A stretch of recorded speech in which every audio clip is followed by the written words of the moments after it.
Hey everybody, Mr. Bookie Boo here, and today I want to spend a little bit of time talking to you guys about planning out your Lego city. I get a lot of questions asking me, hey Mr. Bookie Boo, how do you build a city? How do you start? Where do you, you know, it's daunting. It's a big struggle when you decide you want to build a city. You have to find space. You have to plan it out. You got to figure out what you want to include, what you can't include within the confines of the space that you have available. Um, and that's even before you start building stuff and creating things and adding all the landscaping and scenery and things on top of that. So what I thought I would do is kind of back up, go way back before we even get to the cool fun stuff. Although some of this stuff I'm going to talk to you about is actually kind of fun for me. Um, and let's talk about how I go about planning out my layouts. I think this is the fourth city layout that I've done. I'll just design something and kind of be like, hey, this is going great, I like it. And then one day I'll decide, you know what, I'm gonna rebuild it, or I'll get some kind of really cool idea and just tear up huge sections of my layout and kind of start over. So let's kind of break into it and let's get into this a little bit more detail. So the first thing you need to consider when you're developing a city is your space. And I know space is at a premium for all of us pretty much. Unless you're fortunate to have a gigantic basement, that's all yours. Um, yeah, or like an extra bedroom or something like that. Space is always a consideration. If you want to have trains in your layout, space becomes even more of a premium. And I'll talk a little bit about that later on, how to maximize your space with the trains and stuff like that as well. But so you got to think of your space. So the first thing to do is kind of survey the area you're thinking about. Whether it's like I say, it's a bedroom, a basement, a corner of a room. Get a survey of that area, figure out how much room you have, and then you can kind of start to work from there and formulate a plan. Now, small spaces, even if you don't have a lot of room, you can still have a city. The really cool thing about the modulars and Lego in general is it's all kind of modular when you think about it. So this layout that I have is only 3 base plates deep at its deepest at any point, because the room I'm in is really narrow. It's only about 9 feet wide. So that means that even if you have an even smaller space than that, you could just have 2 base plates. You could have a modular and a street in front of it, and you could make a wonderful cityscape. And then with some of the tricks that I've done, like with the facades and stuff behind the modulars, you can get depth and it can really look like a really great, vibrant, living city, which is kind of the things I try to go for when I'm building. So you don't need a lot of space. It's okay. You can just have a shelf. So long as it's 2 base plates deep, you're good to go. You could even, if you really wanted to, squeeze it down and do like 1.5 base plates. You could have the modular, and then you could just have like a parkway in front. If you remember my layout prior to this one, at the far end, I didn't have, because I wanted more train track, and I still had the depth, but the actual surface, like street area, I narrowed it down into like more of like a promenade or a walkway with a bike path, and there wasn't even streets. And that was only 1 base plate wide or deep at that point. So you can fit it in. Just got to be creative with what you find. As far as foundations for the layout, I use IKEA, and they're not paying me for this, but I really love their tables. The IKEA, what do they call? I forgot the Linman. That's what they are. The Linman IKEA tabletops. Because they are almost exactly 3 base plates deep. They do have another skinnier model, so if you need the skinnier space, but those are about 2.5 base plates deep. So if you can spring for the 3 base plates, it gives you a lot more flexibility. And if you want the trains, 3 base plates is the minimum that I would recommend to go for a standard Lego loop. Well, it actually is the minimum. I mean, you could try to squeeze it just a little bit on the sides, but 3 base plates is the minimum to make it look good and for a standard Lego return loop for your trains. So if you can fit it in, go for 3 base plates. Trust me, you'll be glad you did. But let's back up before we get too much into the building part, and let's talk a little bit about planning. So when I start getting ideas in my head, they start coming fast and furious, and I'm like, oh, this and that, and then what am I gonna do? Oh, and then I start looking at my room behind me. I kind of like get in a spot where I'm like, what in the world am I gonna do? I have no idea how to conceptualize it. So what I do is I start drawing it out. So I have here, and hope, I guess, there you go. Lighting here. I'm still working on the lighting in the stream, guys. It's been rough. So what I do is I start mapping it out. So this is like a really early sketch for the current layout. It looks nothing like what the layout looks like today. But I knew I wanted a train, and so I'll start with the train tracks. And so I'll start thinking, oh, well, you know, I want a loop so I can watch the trains go around in circles. I want a siding. I might want to, in this design, I was thinking, well, maybe I want a siding behind, like a hidden siding, so I could park trains, because I like to have more than one train on the layout. At this point, I was trying to experiment with a dog bone type layout. It didn't really pan out. And then, then I kind of migrated, and I just kept drawing. I just keep doodling. So this was the next doodle sketch that I did. And you can see, like, down below, actually, let me go at the top. So this was another idea. I was like, oh, what if I did something like an over and under type thing? You know, and you can see it's starting to conform, and it's starting to take shape to what the layout actually looks like now. Then I started to get other ideas, where I'm thinking like that darn Ghostbusters. I could never figure out where to put it. And I started thinking, well, you know what? Maybe if I put it on a corner, that'll kind of work. And then, you know, I start drawing more and more, start thinking more, and then I get to this design. This was like the aha moment right here. This was when I was like, you know what? This is what I need. 2 independent loops with Ys, or as I actually have Ys underneath the middle section here connecting them, so I can actually switch the trains between the 2 loops, and then also I can run 2 separate trains at the same time. And then if you see, there's a little siding, so I have storage, and then I actually modify this even further. But then what I started to do, and you can actually see it on the top here, what I started doing is I started like laying it out in a grid. So then I get to this is like the final iteration before I just said, I got it, I'm gonna do it. So I've actually put it on graph paper. So this was where it really all came together. You can see I have the mountains along the back. I started thinking, oh, I want some like different, like a street with a tunnel, which I have in the finished layout. This I was going to have like some type of an overpass with the trains going underneath it. I didn't quite have enough space to make this work the way I wanted to, so I actually took that out. But then you start seeing I'm starting to actually place modulars and thinking about where they're going to go. And I actually only drew 1/2 of this because that was it. I knew this was what I wanted to do. And so then I just ran with it, and that's when I started tearing things up and started working on the actual layout from there. So this, you know, so like draw it out. Just grab some paper. You don't have to get all fancy. It doesn't have to be to scale. You can just start to get ideas if you just start mapping things out and thinking about what you want to do. That's the key, though, is just to, you know, just start doodling and just see where you end up. You'll be surprised with what you can come up with.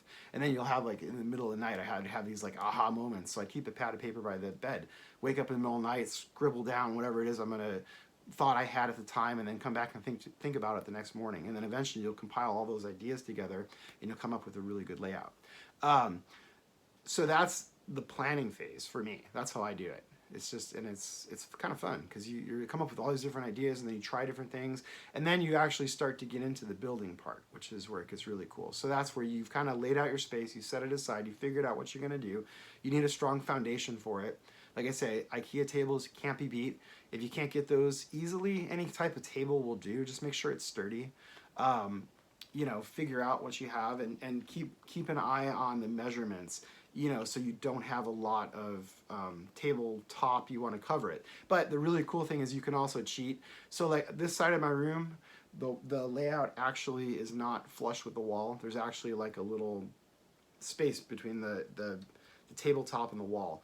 What I've done with that's actually where I run my facades behind it. So you can actually do things like that to actually make it, like to kind of cheat a little bit, to gain a little bit of extra space. So there's like about like 4 inches of extra space on this side of the layout, which I've capitalized on, again, for facades or just for more depth or things like that. Same thing behind me with the mountains.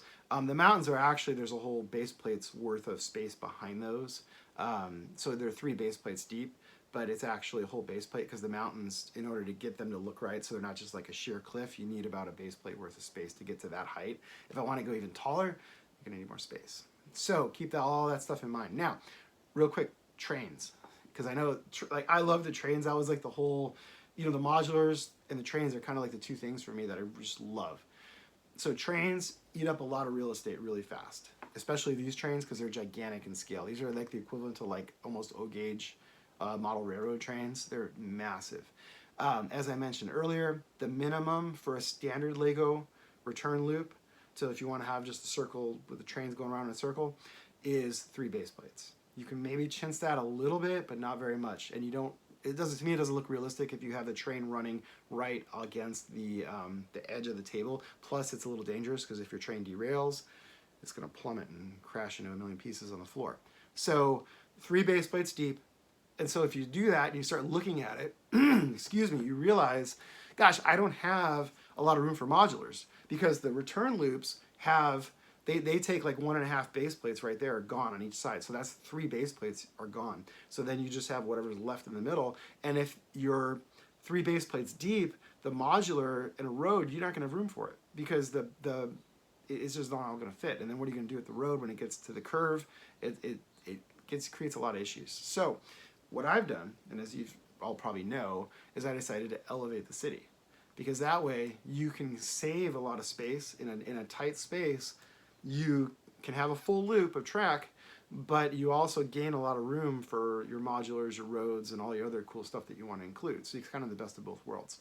You can, with 3 base plates deep, you can have a loop, you can have a siding as well. So basically you have track on the first, and we're going to jump in and I'll show you this stuff in a minute, but you have track on the front base plate, and then it goes up high, you go up on your retaining wall, and then you have your road, and then you have your modular behind that. The whole thing works out well. You gain a lot of real estate that way. So if you can, I highly recommend elevating your layout. Again, unless you have a huge space, then don't worry about it. So those are kind of things that you can do. And then while you're building, the last thing is just don't be afraid to change things. I'll start building, if you've seen the beach right here. This is all brand new. This was an amusement park. Before that, this was city. Before that, it was something else. Before, on and on and on.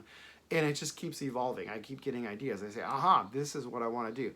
This is something different. I tear it out, take it, put it back together. I keep everything modular, so everything basically fits on a 32 by 32 grid for the most part, or a 16 by 32 or some variation thereof, so I can quickly swap out pieces and put it back together, and I don't have to disassemble things and spend weeks and weeks rebuilding stuff and doing things like that. Even the mountains are modular. The mountains fit within a footprint of 32 wide base plates. So I can quickly pick those up, move them around. I can shuffle things around. It's all flexible, but don't be afraid to change it. So I'm gonna pause this. I'll be back in a second and we'll walk around a little bit and I'll show you some of the specifics that I just talked to, okay? So stand by. Okay, so this area kind of neatly encapsulates what I was trying to tell you guys earlier. At the bottom of the picture, you have your foundation, which in this case is my IKEA tabletop, which is exactly 3 base plates deep. From there, I have my railroad tracks, which these are 1 base plate deep. So you can fit 2 tracks on a base plate easily. You can't really do much more than that because they'll be a little too squeezed and the switches won't work right. But you can have 2 tracks. If you just want to have 1 track, you can do 1 track. You could actually move the retaining walls, which I'm going to talk about, closer in and gain a little bit more space on the top. But again, I love the trains. So for me, 1 base plate for track works great. It gives me the main line, and then I have a siding, which I have lots of storage. It leads to a passenger station, and from there, that's just kind of how I like it and how it works for me. And then you get to the upper level. So I have the retaining wall in front, which hides the ugly supporting platform underneath that. I use 3/4 inch plywood with 2x2 wooden legs that I cut, and then I have adjustable feet, which I highly recommend because the wood tabletop's not going to be perfectly straight. These tables sometimes aren't perfectly straight. My floor is not straight, as I discovered, and I live in Southern California, which so everything's constantly shifting and changing anyways, and we actually just had an earthquake the other day, and things got knocked out of alignment just ever so slightly. So adjustable feet fixes those problems really quickly. So again, supporting wall in front of your foundation, and then as you go up, you can see I have a road, so you can fit a 32 by 32 road, and then beyond that are the modulars. So in this space, you have 1, 2, 3 base plates, and you've got a lot of room to work with, a lot of room. So it works out really well for me. This is, working in kind of a limited space. As I said, this room is really narrow. So if I kind of back up, and you can kind of see, you can see just how narrow. That's it. It's like a long, skinny room that I have to work in, and so I don't have a lot of room. So again, in the back here, since the train tracks, the loops actually go around this way, and on this side, they go around that way. And then also I have the Ys in there, so they actually connect in the middle here as well. But I was able to, because there's no track in the front, so I just bumped out the retaining wall all the way to the edge of my table right here. And then I moved the road forward and connected it, of course, to the other roads here, modulars. And then there's actually 32 studs worth of space behind here, which gives me A, room for the mountains, which I love. And then B, I can do some facades that have a little more depth. So most of my facades, like if you look at them over here, they're very flat. If I get at the extreme angle, I like to make them at least like 4 studs deep, but they're very flat. These actually have more detailed interiors. The hospital, which I just did recently, so that's about like 8 studs deep. The condo is even deeper. And it just, as you look at it from a distance, it just really gives me a lot of depth to the layout, keeping in mind this is only 3 base plates deep. Same thing with the mountains. The mountains, you need the space if you're going to get the right elevations without a sheer face, so you really need that 32 studs to get to this kind of height to make it look realistic, in my opinion. So this, but it's the same idea. You just get the depth, you get a lot of different, there's a lot of different things you can do in these small spaces such as this. Same thing over here, train track. This one I don't have the fancy switch. This is actually a cut switch that I custom made to fit, because the Lego switches have this weird return thingy and they don't line up like that normally. It's actually easy to do if you need to do it. Over here, this is the more traditional setup. Again, it's the same idea though. 1 base plate for train tracks. And over here, you can really see, where the benefit is over here. I have a lot of stuff on the floor, so I keep like tripping over stuff. I tried to clear it off before I film, but it never quite works out how you plan. So this is where you see where you really pick up space. So if this was all flat, basically any build is kind of wasted in this little area right here. Well, not wasted, but you can't get like a modular from basically here on, because it's not going to fit right. Because, I mean, you could maybe put one in the middle here, but then what are you going to do with the road? Because you run into all these issues if you're using standard road plates. You kind of lose like 1.5 base plates worth of area to do stuff, or more. So my solution, have a tunnel. The loop goes into the tunnel, and then on top, you guys all know, so I have my park up here. I have another road swinging out this way, and then I go into the modulars, and then you gain a lot of room by going up high. I'm actually looking into ways of even going higher, maybe adding another level somehow. Haven't quite figured out how I would do that, but that's something that I've considered as well to get more space.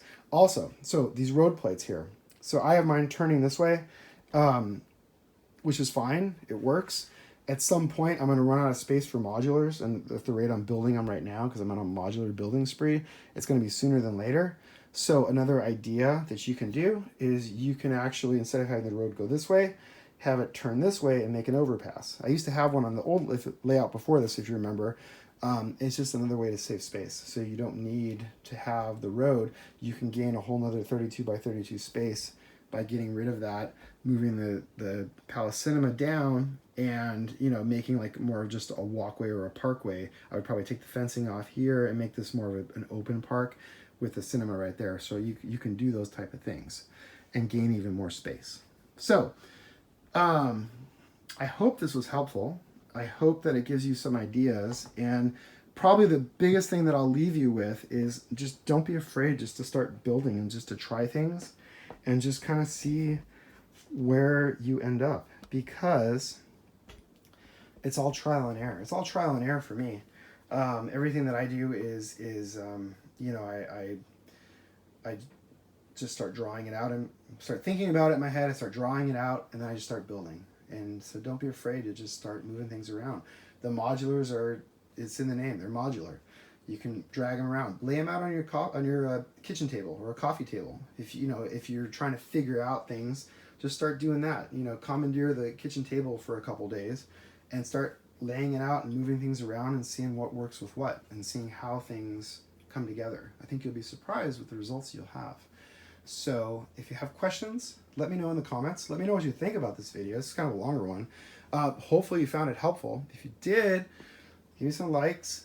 Make sure you're subscribed, because again, I'm trying to crank out even more content. I'm actually thinking now about even doing some live streaming. So if you have ideas for that, or if you'd like to see that, please let me know, because I'm trying to get more comfortable in front of the camera, trying to do more stuff, and so that is another thing that I want to do. So let me know what you think, and I will be back soon with another video. Thanks for watching.